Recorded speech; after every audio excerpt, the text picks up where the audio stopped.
Further debates? I recognize the member for Newmarket, Aurora. Thank you, Madam Speaker. I am pleased to speak this evening on my colleague's private member's motion number 68. Based on data released in fall 2023 for the Canadian Chronic Disease Surveillance System in Ontario, there were over 150,000 individuals living with epilepsy, with 9,100 new cases reported during 2020-21. Among 19 years of age and under, over 20,000 were living with the disease, with over 2,000 newly diagnosed during the year. The Ministry of Education's Policy Program Memorandum 161 identifies epilepsy as one of 4 prevalent medical conditions. It states that the Ministry of Education expects all school boards to develop and maintain a policy to support students with or at risk of anaphylaxis, asthma, diabetes, and epilepsy.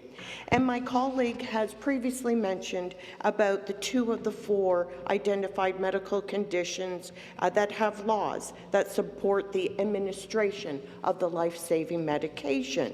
But in the case of epilepsy, medication is kept in the office and students are not able to carry medications on their person.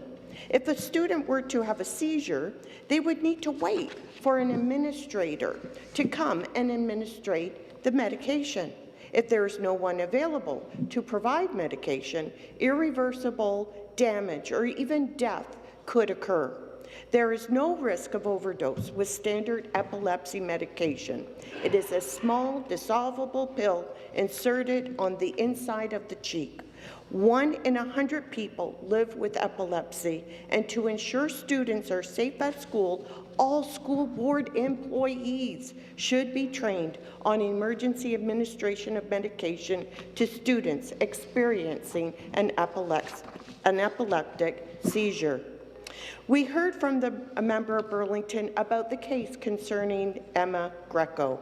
I would like to share some feedback I received from Claudia Goza, who's the Executive Director of Epilepsy York Region.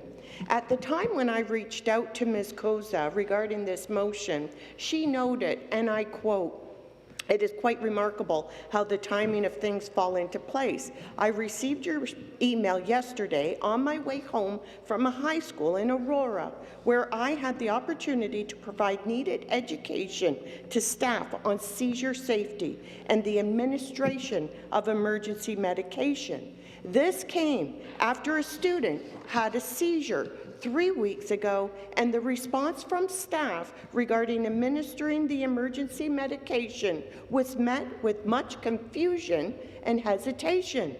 Ms. Koza continues to note that in York Region, we have many schools that are refusing to administer emergency medication, denying students the opportunity to participate in field trips, and of course not having a proper emergency seizure plan in place to allow them to feel safe and included.